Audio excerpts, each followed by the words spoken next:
Okay, so getting snuggled down here in my basement because my granddaughter is upstairs with my husband and she's kind of noisy, so I had to get a quiet place.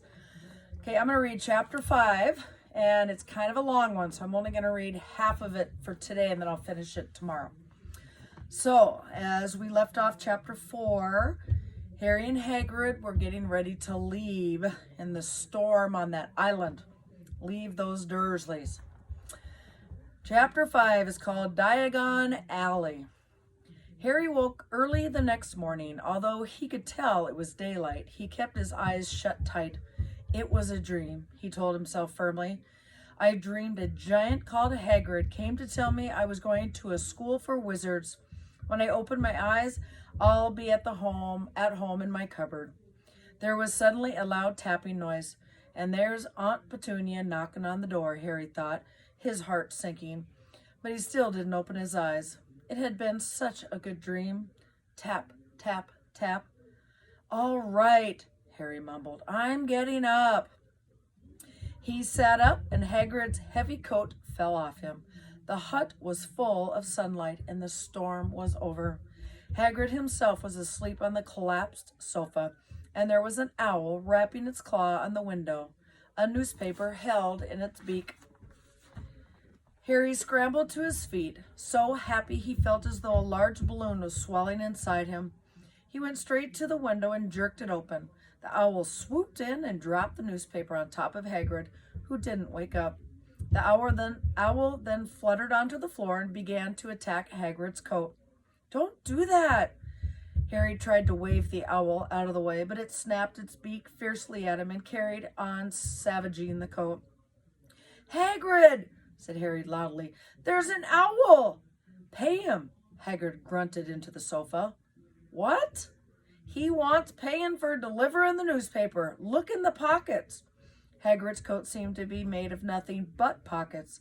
Bunches of keys, slug pellets, balls of string, peppermint humbugs, tea bags. Finally, Harry pulled out a handful of strange-looking coins. Give him 5 nuts, said Harry sleepily. Nuts? The little bronze ones. Harry counted out 5 little bronze coins, and the owl held out his leg so Harry could put the money into a small leather pouch tied to it. Then he flew off through the open window. Hagrid yawned loudly, sat up and stretched. Best be off, Harry. Lots to do today. Gotta get up to London and buy all your school stuff. Harry was turning over the wizard's coins and looking at them. He had just thought of something that made him feel as though the happy balloon inside him had got a puncture. Hagrid? Said Hagrid, who was pulling on his huge boots. I haven't any money. And you heard Uncle Vernon last night. He won't pay for me to go and learn magic. Don't worry about that, said Hagrid, standing up and stretching. Do you think your parents didn't leave you anything? But if their house was destroyed, they didn't keep their gold in the house, boy. Nah, first stop for us is Gringotts, Wizard's Bank. Have a sausage? They're not bad cold, and I wouldn't say no to a bit of your birthday cake, neither. Wizards have banks? Just the one, Gringotts, run by goblins. Harry dropped the bit of sausage he was holding. Goblins? Yeah, so he'd made to try and rob it, I'll tell you that. Never mess with the goblins, Harry. Gringotts is the safest place in the world for anything you want to keep safe, except maybe Hogwarts. As a matter of fact, I got to visit Gringotts anyway. For Dumbledore, Hogwarts business. Excuse me. Hagrid drew himself up proudly. He usually gets me to do important stuff for him. Fetching you, get things from Gringotts. Knows he can trust me, see? Got everything? Come on, then. Harry followed Hagrid out onto the rock. The sky was quite clear now, and the sea gleamed in the sunlight. The boat Uncle Vernon had hired was still there, with a lot of water in the bottom after the storm. How did you get here? Harry asked, looking around for another boat. Flew, said Hagrid. Flew? Yeah, but we'll go back in this. Not supposed to use magic now that I got you. They settled down in the boat. Harry's still staring at Hagrid, trying to imagine him flying. Seems a shame to row, though, said Hagrid, giving Harry another of his sideways looks. If I was to speed things up a bit, would you mind not mentioning it at Hogwarts? Of course not, said Harry, eager to see more magic. Hagrid pulled out the pink umbrella again, tapped it twice on the side of the boat, and they sped off toward the land. Why would you be mad to try and rob Gringotts? Harry asked. Spells, enchantments, said Hagrid, unfolding his newspaper as he spoke. They say there's dragons guarding the high security vaults, and then you gotta find your way. Gringotts is hundreds of miles under London, see? Deep under the underground. You'd die of hunger trying to get out, even if you did manage to get your hands on summit. Harry sat and thought about this while Hagrid read his newspaper, The Daily Prophet. Harry had learned from Uncle Vernon that people liked to be left alone while they did this, but it was very difficult. He'd never had so many questions in his life. Ministry of Magic messing things up as usual, Hagrid muttered, turning the page. There's a Ministry of Magic? Harry asked before he could stop himself. Course, said Hagrid. They wanted Dumbledore for minister, of course, but he'd never leave Hogwarts, so old Cornelius Fudge got the job. Bungler, if ever there was one, so he pelts Dumbledore with owls every morning asking for advice. But what does the Ministry of Magic do? Well, their main job is to keep it from the muggles that there's still witches and wizards up and down the country. Why? Excuse me. Blimey, Harry. Everyone be wanting magic solutions to their problems. Nah, best left alone. At this moment, the boat bumped gently into the harbor wall. Hagrid folded up his newspaper, and they clambered up the stone steps onto the street. Passersby stared a lot at Hagrid as they walked through the little town to the station. Harry couldn't blame them. Not only was Hagrid twice as tall as everybody else, he kept pointedly at perfectly ordinary things.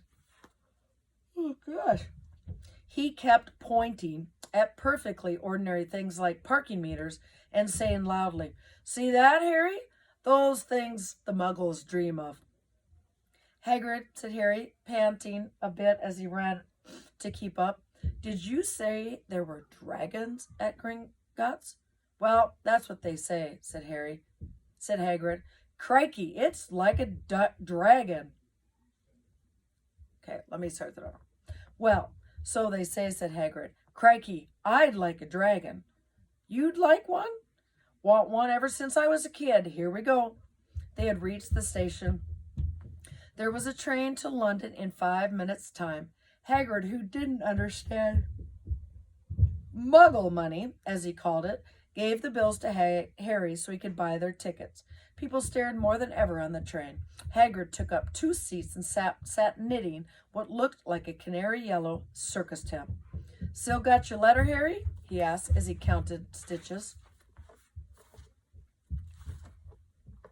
Harry took the parchment envelope out of his pocket. Good, said Hagrid. There's a list of everything you need. Harry unfolded a piece of paper he hadn't noticed the night before and read, Hogwarts School of Witchcraft and Wizardry. Uniform.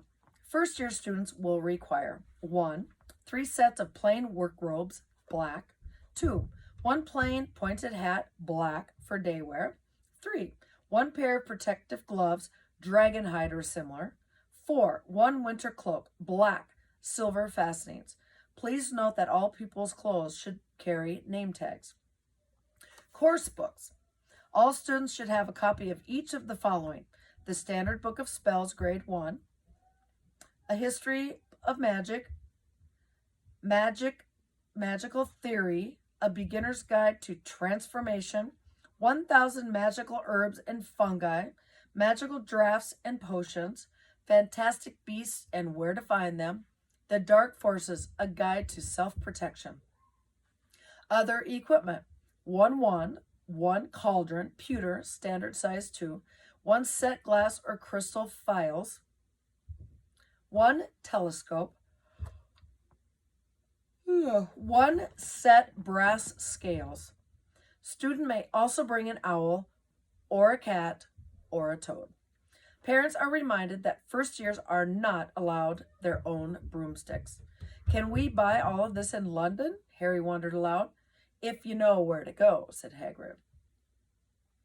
Harry had never been to London before, although Hagrid seemed to know where he was going. He was obviously not used to getting there in an ordinary way. He got stuck in the ticket barrier on the Underground and complained loudly that the seats were too small and the trains too slow. I don't know how the Muggles managed without magic, he said, as they climbed a broken-down escalator that led up to a bustling road lined with shops. Hagrid was so huge that he parted the crowd easily, and all Harry had to do was keep close behind him. They passed bookshops and music stores, hamburger restaurants and cinemas, but nowhere that looked as if you could sell or buy a magic wand. This was just an ordinary street full of ordinary people. Could there really be piles of wizard gold buried miles beneath them? Were there really shops that sold spell books and broomsticks? Might this not all be some huge joke that the Dursleys had cooked up? If Harry hadn't known that the Dursleys had no sense of humor, he might have thought so. Yet somehow, even though everything Hagrid had told him so far was unbelievable, Harry couldn't help trusting him. This is it, said Hagrid, coming to a halt. The Leaky Cauldron. It's a famous place. It was a tiny, grub-looking pub. If Hagrid hadn't pointed to it,